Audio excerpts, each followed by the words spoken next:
What truly happens when hope slowly gets consumed by the void within? We will explore that in this video. Before we start, check out other videos too and subscribe to this channel. So let us get into it. When you start feeling loss of hope, you start losing the charm of experiences. Charm of experiences means the way our mind perceives every experience in its ingenuity and feels the newness of it. Everything feels like just another problem waiting to unleash its might. A kind of a big event where you have to show up and fake a few smiles and pretend as you are just out there trying to blend in, to be relevant. Your perspective unknowingly gets accustomed to you being in your own small world, which becomes a comfort place in itself out of the need to maintain sanctity of your mind. Your mind gets overwhelmed by small changes as it perceives them as a threat. Why does it perceive them as a threat? To understand it, we have to go to the next part of the problem.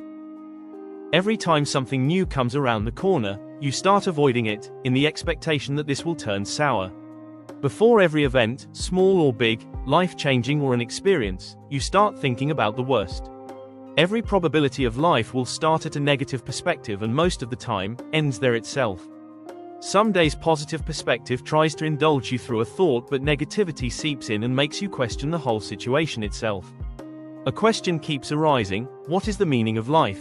And you will sit in that loop thinking about the cycle of life and death, and all of it not holding much meaning in itself. But there is another aspect altogether to this loop of misery, and that is constantly trying to be perfect and seeing imperfection as an excuse to not perform at all.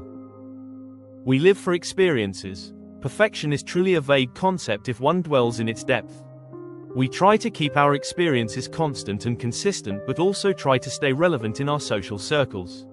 When we try to inculcate in ourselves the way others see life in general, we start seeing things in two perspectives, one in a way that puts us on a path of humility and another in a way that others might see through our facade of tryings and failings. But our tryings and our failings are too personal for anyone to ever realize the standards we hold ourselves on to. But this realization never occurs. So, we feel humiliated in our own mind before actually putting ourselves out there to derive an experience out of our own ways of life. And when every beginning takes a thought towards negating positive experiences and allows us to be in the abode of negatives, it makes our hope itself a hopeless endeavor, taking us on a journey inside the void of our mind. And that's how we lose touch with reality and start losing in life, in general. Hope is a beautiful thing. It gives us something to live for, and too much hope of things going our way will make us reach the void within ourselves that keeps our own mind in check. To know this topic in more detail, read the book, Hope, Void Entanglement, and leave a comment below. If you like these topics, do subscribe to my channel.